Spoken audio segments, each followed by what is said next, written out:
ఈ భూమిపై ఒకప్పుడు పచ్చని స్వర్గంలో ఉన్న ప్రాంతం ఈరోజు ప్రపంచంలోనే అత్యంత నిర్జీవమైన ప్రదేశంగా మారిపోయింది.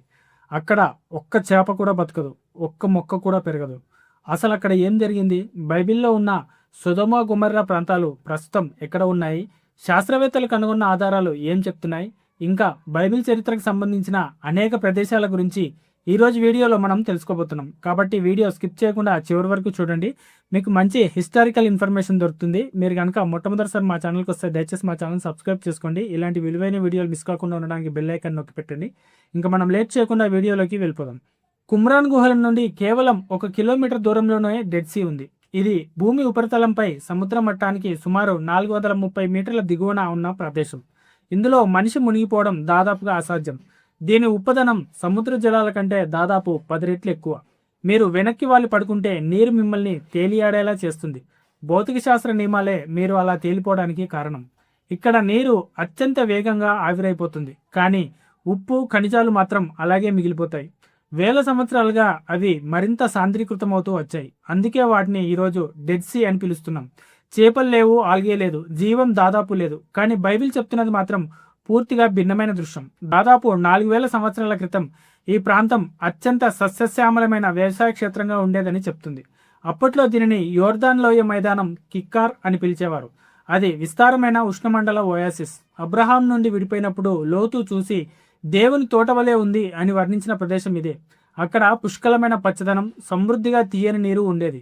ఆ నీరు 5 సంపన్న నగరాలకు జీవనాధారంగా నిలిచింది: అద్మా, జెబోయిం, బేలా, సొదొమ, గొమొర్రా. అవును, ఆదికాండం ప్రకారం సొదొమ గొమొర్రా ఉన్న ప్రదేశం ఇదే. హింస, అన్యాయం, బలహీనలను అవమానించడం సాధారణమైపోయినంతగా అవినీతికి లోనయ్యాయని బైబిల్ చెప్తుంది. చివరికి దేవుడు జోక్యం చేసుకున్నాడని, ఆకాశం నుండి అగ్ని గంధకం కురిసిందని, క్షణాల్లోనే ఆ నగరాలు నాశనమయ్యాయని, మొత్తం మైదానం పాడుపడిపోయిందని బైబిల్ వివరిస్తుంది. శతాబ్దాల పాటు ఈ కథను చాలామంది అతిశయోక్తిగా కొట్టిపారేశారు. కానీ తర్వాత శాస్త్రవేత్తలు నిజంగా అలాంటి సంఘటన జరిగిందా అనే ప్రశ్నను పరిశీలించడం ప్రారంభించారు. 2021లో ఒక అంతర్జాతీయ పరిశోధక బృందం డెడ్ సీకి ఈశాన్య దిశలో ఉన్న టెల్ ఎల్ హమ్మం అనే పురావస్తు ప్రదేశాన్ని తవ్వడం ప్రారంభించింది. అక్కడ వారు కనుగొన్నవి వారిని విస్మయానికి గురిచేశాయి. నగర శిథిలాల్లో అనేక మీటర్ల మందమైన బూడిద పొర కనిపించింది. అంతేకాదు, కరిగిపోయిన ఇటుకలు, గాజులా మారిపోయిన మట్టి పాత్రలు కూడా దొరికాయి. మట్టిని గాజుగా మార్చాలంటే 2000 డిగ్రీల సెల్సియస్ కంటే ఎక్కువ ఉష్ణోగ్రత అవసరం. సాధారణ అగ్నిపర్వత విస్ఫోటనం కంటే కూడా చాలా ఎక్కువ. శాస్త్రీయ అధ్యయనం ప్రకారం దాదాపు 3600 సంవత్సరాల క్రితం అక్కడ అకస్మాత్తుగా అత్యంత తీవ్రమైన విధ్వంసం సంభవించింది. పరిశోధకుల అభిప్రాయం ఏంటంటే, ఒక ఉల్కా లేదా అంతరిక్ష అగ్నిగోళం నగరంపై పేలిపోయి హిరోషిమా అణుబాంబు కంటే 1000 రెట్లు ఎక్కువ శక్తిని విడుదల చేసి కొన్ని క్షణాల్లోనే తన మార్గంలోని ప్రతి దానిని నాశనం చేసిందని చెప్తుంది. ఈ వివరణ ఆదికాండంలోని సంఘటనలను గుర్తుకు తెస్తుంది. యెహోవా ఆకాశం నుండి సొదొమ గొమొర్రాలపై అగ్నిని గంధకాలను కురిపించను. అయితే కథ ఇక్కడితో ముగిసిపోలేదు. పరిశోధనలో మరో ఆసక్తికరమైన విషయం బయటపడింది. ఆ వేడి అంత తీవ్రంగా ఉండడంతో డెడ్ సీ నీరు ఆవిరైపోయి మరిగిన ఉప్పు మొత్తం మైదానంపై వర్షంలా కురిసిందని శాస్త్రవేత్తలు భావిస్తున్నారు. ఈ ప్రాంతంలో జరిగిన సంఘటనలపై పరిశోధనలు ఇంకా కొనసాగుతున్నాయి. అయితే డెడ్ సీ, సొదొమ గొమొర్రా కథ మరియు పురావస్తు ఆధారాల మధ్య ఉన్న ఈ సంబంధం ప్రపంచవ్యాప్తంగా ఇంకా చర్చకు దారితీస్తూనే ఉంది. అయితే ఈ చరిత్ర ఇక్కడితో ముగిసిపోలేదు. ఆ ప్రాంతానికి సంభవించిన బైబిల్ వివరణలో సరిపోలే మరికొన్ని ఆధారాలు కూడా బయటపడ్డాయి. ఆదికాండం ప్రకారం ఆ లోయలో తారుగుంటలు ఉండేవి. ఈరోజు భూగర్భ శాస్త్రవేత్తలు చెప్తున్నది ఏమిటంటే, డెడ్ సీ ప్రాంతం ఒక క్రియాశీల భూకంప మండలంపై ఉంది. భూమి అడుగున మిథేన్ వాయువు, గంధకం వంటి పదార్థాలు భారీగా నిల్వ ఉన్నట్లుగా వాళ్ళు గుర్తించారు. ఒక భారీ భూకంపం కానీ లేదా ఆకాశం నుండి వచ్చిన ఉల్కా పేలుడు కానీ ఈ వాయువులను ఒక్కసారిగా మండేలా చేసి ఉండవచ్చని శాస్త్రవేత్తలు భావిస్తున్నారు.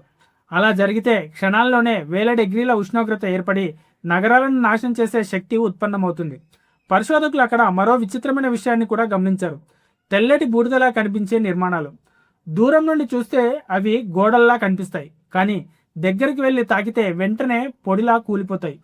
ఒకప్పుడు అక్కడ భారీ నిర్మాణాలు ఉండేవని సూచించే అవశేషాలుగా కొందరు శాస్త్రవేత్తలు భావిస్తున్నారు. ఇంకా ఆశ్చర్యకరమైన విషయం ఏమిటంటే, ఆ ప్రాంతంలోని కొండల మధ్య ఇప్పటికీ స్వచ్ఛమైన గంధకం గుండ్రని ముద్దల రూపంలో కనిపిస్తుంది. వాటిని వెలిగిస్తే నీలం రంగు మంటతో వేగంగా మండుతాయి. ఈ కారణంగానే కొంతమంది పరిశోధకులు వాటిని ఆదికాండంలో పేర్కొన్న అగ్ని మరియు గంధకంకు భౌతిక ఆధారంగా పరిగణిస్తున్నారు. అయితే ఈ అంశంపై శాస్త్రవేత్తలందరూ ఒకే అభిప్రాయంలో లేరు. కానీ ఆ ప్రాంతంలో ఒకప్పుడు అత్యంత తీవ్రమైన విధ్వంసం జరిగిందనే విషయంపై మాత్రం బలమైన ఆధారాలు లభించాయి. బైబిల్ చెప్తున్నట్లుగా ఆ ప్రాంతం చాలా కాలం నివాసయోగ్యం కాకుండా మారిపోయింది. నేలలో ఉప్పు శాతం అధికంగా పెరగడంతో వ్యవసాయం పూర్తిగా నశించిపోయింది. పక్కనే ఉన్న అనేక ప్రాంతాలు కూడా క్రమంగా ఖాళీ అయ్యాయి. ఒకప్పుడు పచ్చని మైదానంగా ఉన్న ప్రాంతం నిర్జీవమైన భూమిగా మారిపోయింది. కానీ ఈ నిర్జీవ డెడ్ సీకి జీవాన్ని అందించే ఒక నది ఉంది. అదే యోర్దాను నది. ప్రపంచంలో అత్యంత ప్రసిద్ధి చెందిన నదులలో ఇది కూడా ఒకటి. కానీ మొదటిసారి ఈ నదిని చూసేవారిలో చాలామంది ఆశ్చర్యపోతారు. ఎందుకంటే ఇది వారు ఊహించినంత విశాలంగా ఉండదు. చాలా చోట్ల ఇది ఇరుకుగా వంకర్లు తిరుగుతూ మట్టి రంగులో ప్రవహించే సాధారణ నదిలా కనిపిస్తుంది. అయితే బైబిల్ దృష్టిలో యోర్దాన్ నది కేవలం ఒక నది కాదు, అది చరిత్రను మార్చిన సరిహద్దు. ఇశ్రాయేలీలు 40 సంవత్సరాలు అరణ్యంలో సంచరించిన తర్వాత వాగ్దాన దేశంలోనికి ప్రవేశించే ముందు వారు చివరిసారిగా చేరుకున్న అడ్డంకి ఇదే. యెహోషువ గ్రంథం ప్రకారం ఆ సమయంలో పంట కోత కాలం కావడంతో యోర్దాన్ నది ఉప్పొంగి తన ఒడ్డులను దాటి ప్రవహిస్తుంది. అలాంటి పరిస్థితిలో లక్షలాది మంది ప్రజలు నదిని దాటడం అసాధ్యంగా కనిపించింది. చాలా సంవత్సరాల పాటు ఈ వర్ణనను కొందరు అతిశయోక్తిగా భావించారు. కానీ ఆధునిక జల విజ్ఞాన పరిశోధకులు మరో విషయాన్ని వెల్లడించారు. నేటి ఆనకట్టలు నిర్మించబడక ముందు ప్రతి వసంతకాలంలో యోర్దాన్ నది భారీగా ఉప్పొంగేదని శాస్త్రవేత్తలు నిర్ధారించారు. ఆ సమయంలో నది చుట్టూ ఉన్న మైదానాలన్నీ నీటితో నిండిపోయేవి. బైబిల్ చెప్పిన పరిస్థితి ఆ కాలంలోని నిజమైన భౌగోళిక పరిస్థితులతో సరిపోతుంది.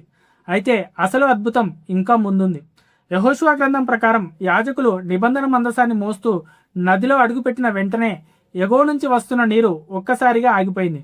దిగువకు ప్రవహిస్తున్న నీరు పూర్తిగా డెడ్ సీలోకి వెళ్ళిపోవడంతో నది అడుగు ఎండిపోయింది. అప్పుడు ఇశ్రాయేలీలందరూ పొడినేల మీదుగా యోర్దానును దాటారు. చాలామందికి ఇది కేవలం ఒక అద్భుత కథలా అనిపించింది. కానీ భూగర్భ శాస్త్రవేత్తలు యోర్దాన్ లైన్ను పరిశీలించినప్పుడు ఆశ్చర్యకరమైన విషయాన్ని కనుగొన్నారు. ఈ ప్రాంతం క్రియాశీల భూకంప మండలంలో ఉంది.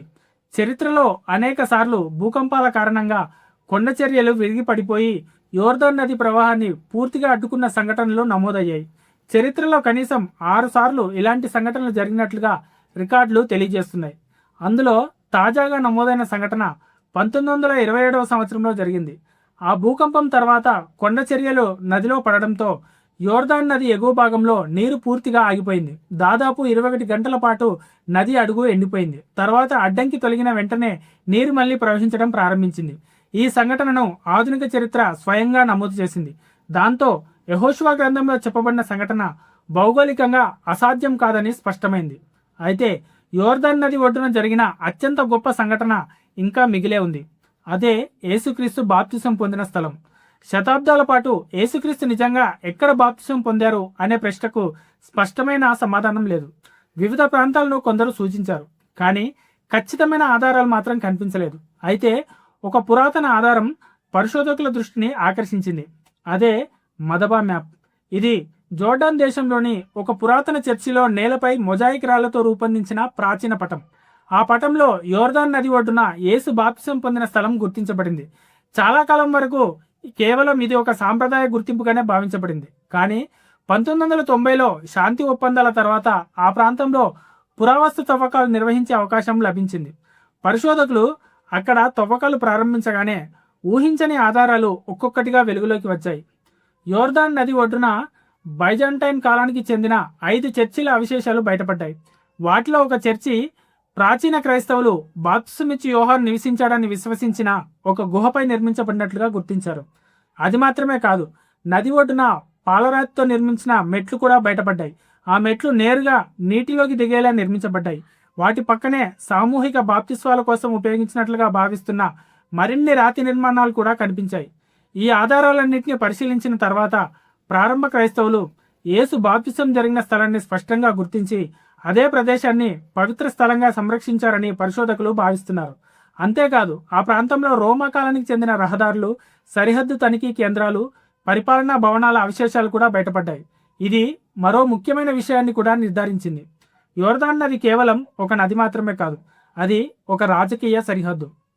ఆ నదిని దాటడం అంటే ఒక రాజ్యం నుండి మరో రాజ్య పరిధిలోకి ప్రవేశించడం. అందువల్ల యేసు అక్కడ బాప్తిసం పొందినప్పుడు ఆయన కేవలం తన పరిచర్యను ప్రారంభించడమే కాదు, ఒక కొత్త ఆధ్యాత్మిక ప్రయాణానికి కూడా నాంది పలికారని చాలామంది బైబిల్ పరిశోధకులు భావిస్తారు. కానీ ఈరోజు యోర్దాన్ నది మరో విషాదాన్ని ఎదుర్కొంటుంది. ఒకప్పుడు ఉప్పొంగి ప్రవహించిన ఈ నది వ్యవసాయం, తాగునీటి అవసరాల కోసం భారీగా నీటిని మళ్లించడం వల్ల దాని ప్రవాహంలో దాదాపుగా 95% తగ్గుదల కనిపించింది. కొన్ని ప్రాంతాల్లో ఒకప్పుడు అది చిన్న కాలువలా మాత్రమే కనిపిస్తుంది. యోర్దాన్ నది పూర్తిగా ఎండిపోతే డెడ్ సీ కూడా క్రమంగా కనుమరుగయ్యే ప్రమాదం ఉందని శాస్త్రవేత్తలు హెచ్చరిస్తున్నారు. ఎందుకంటే ఈ రెండింటి భవిష్యత్తు ఒకదానితో ఒకటి విడదీయరని విధంగా అనుసంధానమై ఉంది.